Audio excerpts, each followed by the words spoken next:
नमस्कार बच्चों, आज हम डिस्कस करेंगे राज्य स्तरीय राष्ट्रीय आय मेधा छात्रवृत्ति परीक्षा 2025 जो 19 जनवरी 2025 को हुई थी वर्ग 8 के लिए। इस बार का जो वर्ग 8 में पढ़ रहे हैं उनका एग्ज़ाम जनवरी 2026 में होगा। तो आज हम देखेंगे कि विज्ञान में किस तरह के प्रश्न पूछे जाते हैं। चलिए शुरू करते हैं। विज्ञान में देखिए टोटल 35 प्रश्न रहेगा, उसमें हम आज रसायन शास्त्र को डिस्कस करने वाले हैं। फिजिक्स के भी 12 प्रश्न रहते हैं और हम रसायन शास्त्र के प्रश्न को आज डिस्कस करेंगे। इसमें है कि निम्न में से कौन तत्व उपधातु है। ऑप्शन है सोडियम, सल्फर, सिलिकॉन, सिल्वर। तो देखिए सिलिकॉन है, जर्मेनियम है, ध्यान रखिएगा सिलिकॉन, जर्मेनियम, ये सब क्या उपधातु, क्या है उपधातु।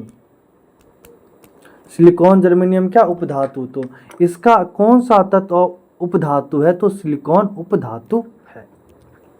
अगला प्रश्न है निम्न में से कौन सा सीएनजी का प्रमुख अवयव है। ऑप्शन है इथेन, प्रोपेन, मीथेन, ब्यूटेन।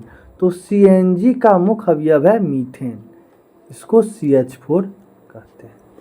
तो पूछेगा सीएनजी का प्रमुख अवयव कौन गैस है, तो मीथेन गैस है, ध्यान रखेंगे। अगर आपसे पूछा जाए कि प्राकृतिक गैस में मुख्यतः कौन गैस पाई जाती है, तो ध्यान रखेंगे मीथेन गैस। यह प्रश्न आपसे पूछा जा सकता है। और यहाँ पे एक बात हम और आपको बता दें, अगर पूछे आपसे कि एलपीजी में कौन दो मुख्य गैस पाया जाता है, तो प्रोपेन और ब्यूटेन। ध्यान रखेंगे एलपीजी में दो मेन इंपॉर्टेंट गैस है ब्यूटेन और प्रोपेन, ब्यूटेन और प्रोपेन, ध्यान रखेंगे। अगला प्रश्न है निम्न में से किसे ब्लैक गोल्ड के नाम से भी जाना जाता है। ऑप्शन ए कोक, 2 कोलता, 3 पेट्रोलियम, चौथा कोल। तो ब्लैक गोल्ड कहते हैं पेट्रोलियम को, ब्लैक गोल्ड किसको कहते हैं, पेट्रोलियम को। पेट्रोलियम पदार्थ से ही पेट्रोल, डीजल, मोम, केरोसिन ये सब रिफाइन करके मिलता है।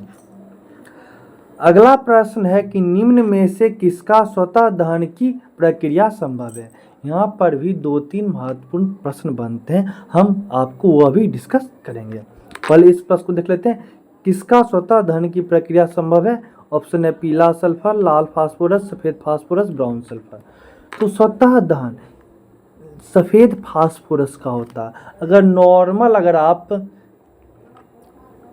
सफ़ेद फास्फोरस को बाहर रख दें तो यह अपने आप जलने लगेगा, इसलिए स्वतः दहन कहते हैं। या आपसे यह भी पूछा सकता है कि ऐसा कौन सा पदार्थ है जो कमरे के ताप पर स्वतः जल उठता है, तो सफ़ेद फास्फोरस है। अब माचिस के डिब्बी में आप लाल लाल देखते होंगे धारी जैसा, वो बना होता है लाल फास्फोरस का। किसका बना होता है, लाल फास्फोरस का, ध्यान रखेंगे। अगला प्रश्न है इसमें से कि निम्न में से कौन ग्लोबल वार्मिंग का मुख्य कारक है। तो ग्लोबल वार्मिंग के लिए मुख्य जिम्मेदार गैस के बारे में पूछा जा रहा है। ऑप्शन है nitrogen oxide, sulphur dioxide, carbon dioxide, ozone. तो ग्लोबल वार्मिंग के लिए सबसे मुख्य जिम्मेदार गैस है carbon dioxide gas. Global warming क्या होता है कि कार्बन डाइऑक्साइड गैस ज़्यादा उत्पन्न हो रहा है गाड़ी के कारण, फैक्ट्री के कारण, तो वो वायुमंडल में ऊपर जाके फैल जाता है। तो दिन भर पृथ्वी ऊष्मा अवशोषित करती है, रात को छोड़ती है, तो वायुमंडल में जो कार्बन डाइऑक्साइड गैस मौजूद है उसको रोक देती है, ऊष्मा को जाने नहीं देती है। इस कारण से पृथ्वी का तापमान बढ़ रहा है। ग्लोबल वार्मिंग के लिए और भी कुछ गैस है, जैसे क्लोरोफ्लोरोकार्बन गैस, इसको बोलते हैं CFC, और मीथेन गैस भी है, जलवाष्प भी है। ये सभी गैस भी ग्लोबल वार्मिंग के लिए जिम्मेदार है। अगला प्रश्न है किरासन तेल से जलने वाले लालटेन के ज्वाला में जो मोमबत्ती का जोन है उतना ही केरोसिन तेल से जलने वाले लालटेन के ज्वाला में होगा। अगर कोई मोमबत्ती जल रहा है तो उसका 3 जोन होता है, आप लोगों को पता है। सबसे जो बाहरी जोन होता है उसमें ऑक्सीजन की पर्याप्त आपूर्ति होती है, जिस कारण यह नीली ज्वाला के साथ जलता है। नीली ज्वाला के साथ जलता है। सबसे भारी भाग जो मध्य भाग है उसमें ऑक्सीजन की कम आपूर्ति होती है, तो ये लाल पीला ज्वाला के साथ जलता है, लाल पीली ज्वाला के साथ जलता है। बाहरी ज्वाला के अपेक्षा इसमें कम तापमान होता है, और जो सबसे अंदर वाला है उसमें ऑक्सीजन नहीं पहुंच पाता है, इस कारण से वह काला होता है और यह नहीं के बराबर जलता है। ठीक, तो यहाँ पर पूछ रहा है केरोसिन तेल जलने वाले लालटेन के ज्वाला में कितना जोन? 3 जोन होगा। अगला प्रश्न है निम्न में से कौन थर्मोप्लास्टिक पॉलीमर नहीं है? ये प्रश्न आपकी किताब में नहीं है, लेकिन ये पूछा गया, ये डिस्कस कर देते हैं। निम्न में से कौन थर्मोप्लास्टिक पॉलीमर नहीं है? तो देखिए एक होता है थर्मोसेटिंग, ध्यान रखेंगे, एक होता है थर्मोसेटिंग, एक होता है थर्मोप्लास्टिक। तो कह रहा है निम्न में से कौन थर्मोप्लास्टिक पॉलीमर नहीं है? ऑप्शन है polyester, melamine, nylon, polyvinyl chloride. तो पॉलिस्टर, नायलॉन, पॉलीविनाइल क्लोराइड ये तीनों थर्मोप्लास्टिक पॉलीमर है।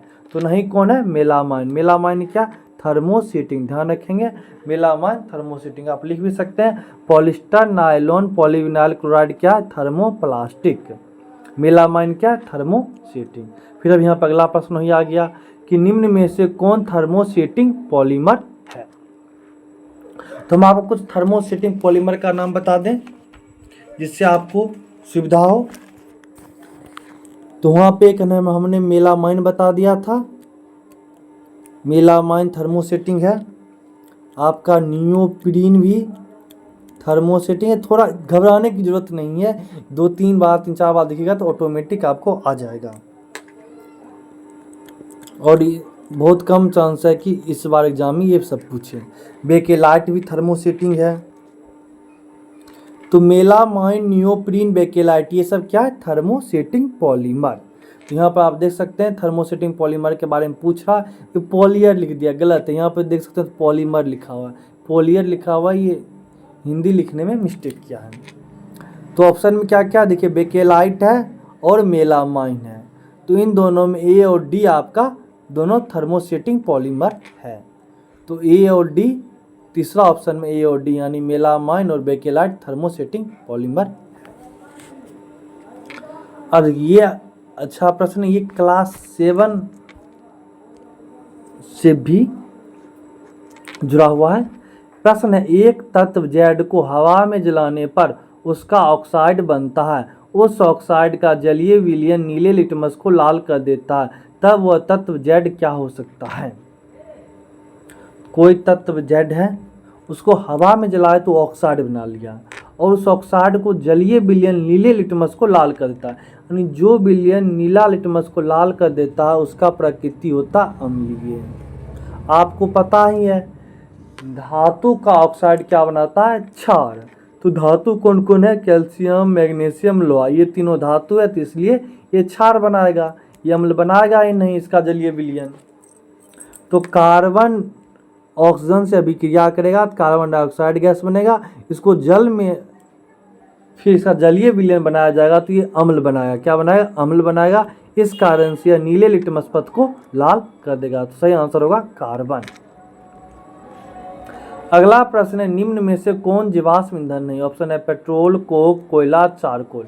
देखिए पेट्रोल, कोक, कोयला ये सभी जीवाश्म ईंधन है। चारकोल को आप फैक्ट्री में भी बना सकते हैं, या क्या करना है, लकड़ी ले लिए, उसको हवा की अनुपस्थिति में या हवा कम मात्रा में इसको गर्म करते हैं तो भी चारकोल का निर्माण हो सकता है।